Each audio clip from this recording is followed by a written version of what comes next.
Bismillahirrahmanirrahim. Alhamdulillahilladzi allafa baina qulubina fa asbahna bi ni'matihi ikhwana. Salatan wa salaman ala sayyidil Mustafa wa ala alihi wa sahbihi wa mawala. Assalamualaikum warahmatullahi wabarakatuh. Salam sejahtera untuk sahabat semua. Pada Kamis 13 Agustus 2020, dunia Arab dan Islam dikagetkan oleh pengumuman dari Presiden Trump di Amerika tentang kesepakatan Uni Emirat Arab dengan Israel dalam normalisasi hubungan antar kedua negara. Normalisasi ini mencakup hubungan diplomatik, ekonomi, keamanan, dan juga pariwisata.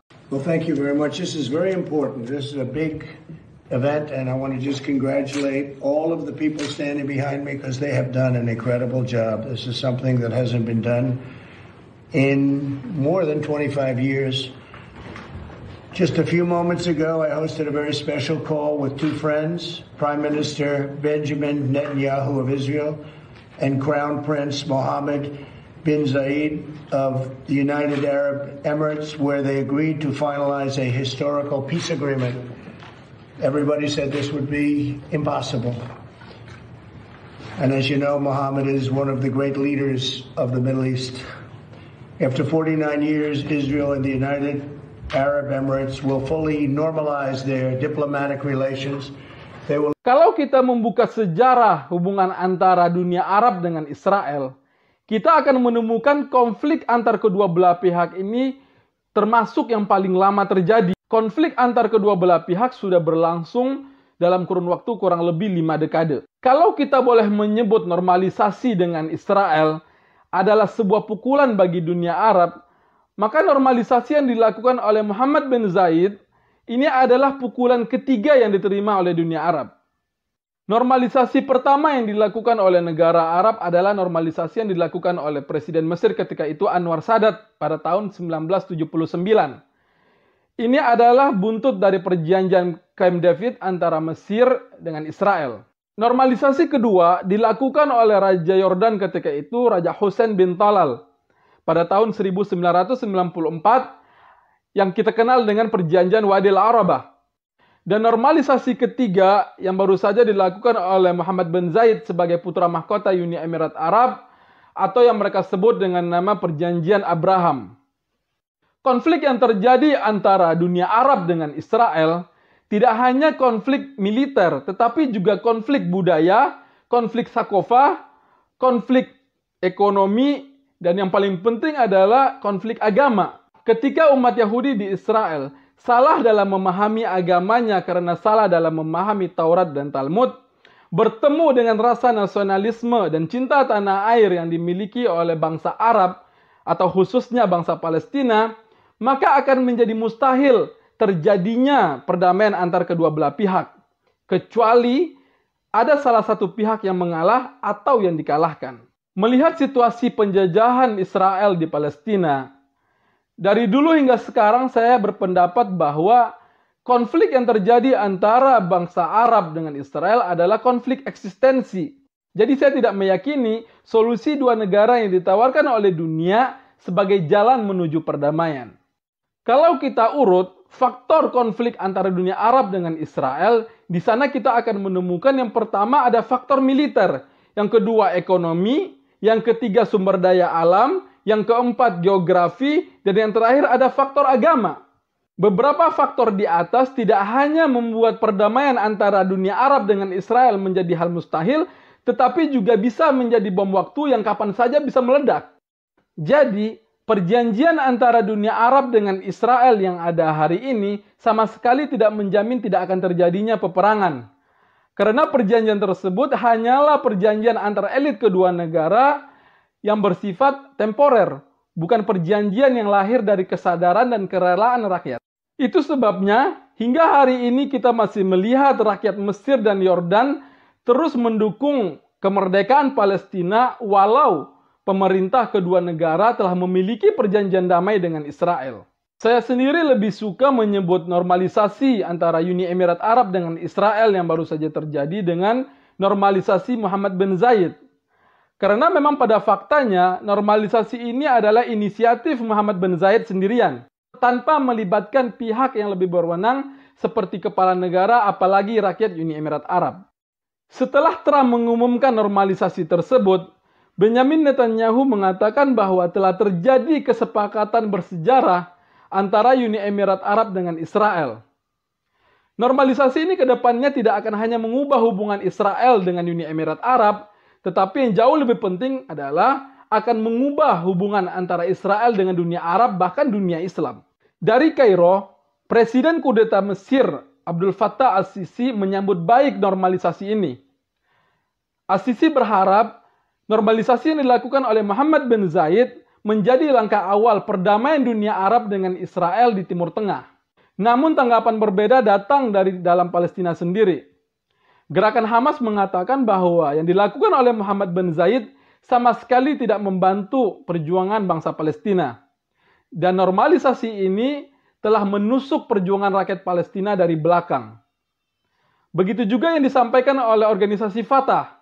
Menurut Fatah, yang dilakukan oleh Mohammed bin Zayed adalah menyia-nyiakan perjuangan bangsa Palestina yang seharusnya didukung oleh rakyat Uni Emirat Arab.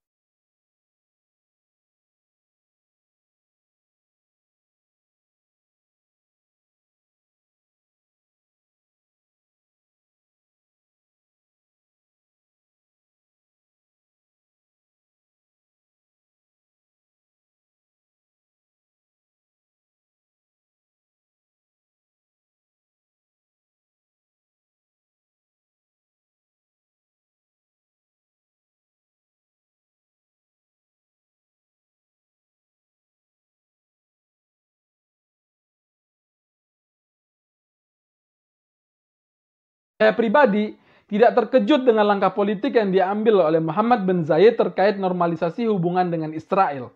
Sejak berdiri pada tahun 1971, Uni Emirat Arab telah memiliki pandangan khusus terhadap Israel.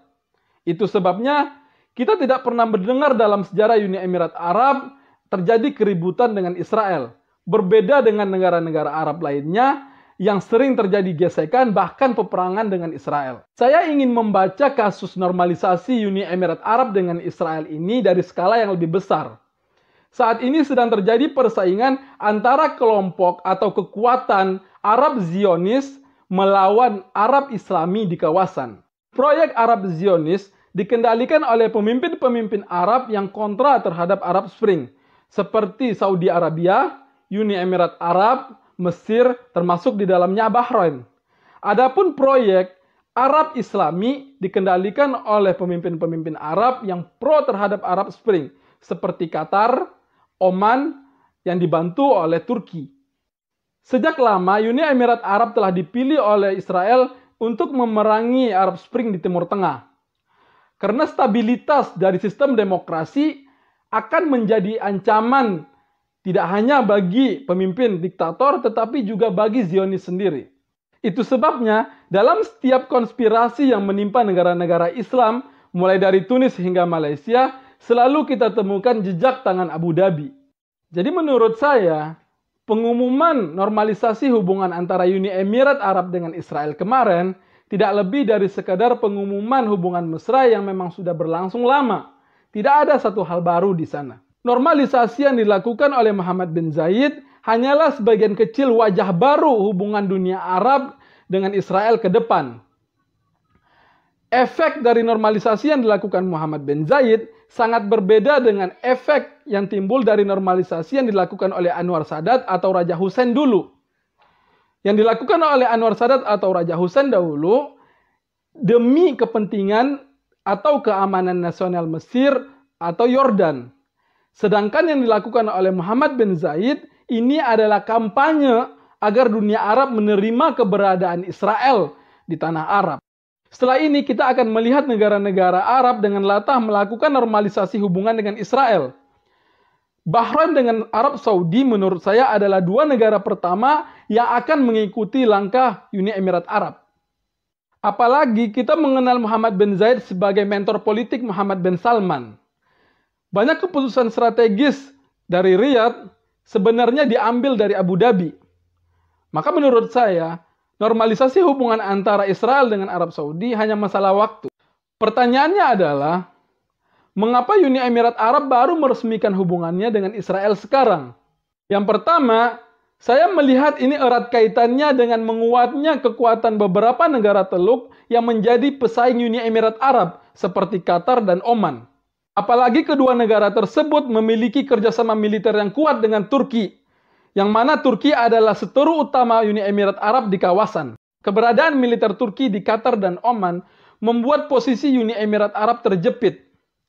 Sewaktu-waktu bisa saja Turki melakukan operasi militer di tanah Uni Emirat Arab. Apalagi kudeta gagal 2016 silam yang ingin menggulingkan Erdogan ikut dibiayai oleh Uni Emirat Arab. Jadi, dengan memiliki hubungan resmi dengan Israel, Uni Emirat Arab bisa meminta bantuan militer Israel kapanpun jika dibutuhkan.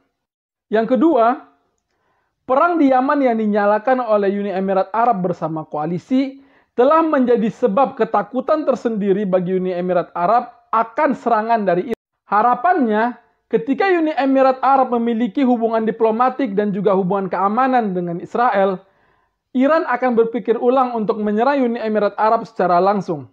Menurut saya, hal berbeda yang juga akan terjadi setelah normalisasi ini, Uni Emirat Arab akan semakin terang-terangan dalam memerangi kekuatan demokrasi di kawasan dan juga dunia Islam. Selama ini, Uni Emirat Arab masih terhalangi oleh image sebagai negara Arab dan negara Islam yang tentunya berdiri bersama kemauan bangsa Arab dan rakyat Islam yang ingin mendapatkan kebebasan dari demokrasi. Namun setelah ini Uni Emirat Arab tidak lagi memiliki filter karena secara resmi telah mengakui berdiri bersama musuh terbesar Arab Spring, yaitu Israel. Maka tidak salah ketika Dr. Abdullah An-Nafisi mengatakan bahwa Uni Emirat Arab adalah Israelnya Teluk. Hari ini semua perkataan beliau telah terbukti dengan jelas. Bagi Israel sendiri, normalisasi dengan Uni Emirat Arab ini adalah pencapaian penting dari proses panjang dalam usaha Israel untuk diterima oleh bangsa Arab. Konflik selama 5 dekade terakhir telah membuat gerak Israel sangat terbatas karena Israel dianggap sebagai racun oleh dunia Arab. Memang, Israel telah memiliki perjanjian damai dengan Mesir dan Yordan. Namun kedua perjanjian tersebut belum membawa dampak yang signifikan bagi hubungan Israel dengan dunia Arab.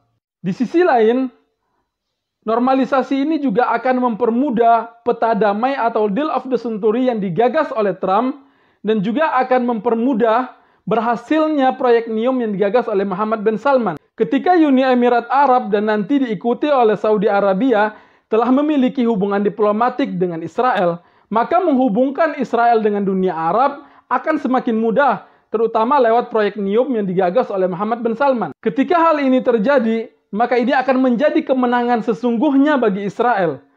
Karena Israel dalam kondisi seperti ini telah diakui oleh dunia Arab baik dari sisi militer, politik, dan juga ekonomi. Ini adalah satu hal yang mustahil didapat Israel selama 50 tahun terakhir. Sebagai penutup, saya ingin menyampaikan bahwa normalisasi ini tidak ada sangkut pautnya dengan kebaikan bangsa atau rakyat Palestina. Ini murni tentang keuntungan yang didapat oleh Mohammed bin Zayed dengan Benyamin Netanyahu. Sebagai salah satu bukti adalah, hanya dalam beberapa jam setelah normalisasi ini disepakati, pesawat tempur Israel langsung membombardir pemukiman rakyat Palestina. Jadi sangat keliru ketika mengatakan bahwa normalisasi ini demi kebaikan bangsa dan rakyat Palestina. Saya teringat dengan ungkapan yang disampaikan oleh Syekh Muhammad Al-Ghazali rahimahullah. Kata beliau, kehancuran Israel dan kemerdekaan Palestina bisa saja didahului oleh kehancuran rezim-rezim yang menipu rakyatnya. Jadi, revolusi untuk menumbangkan rezim-rezim diktator di Timur Tengah adalah jalan terbaik untuk menuju kemerdekaan bangsa Palestina. Mungkin sekian dari saya.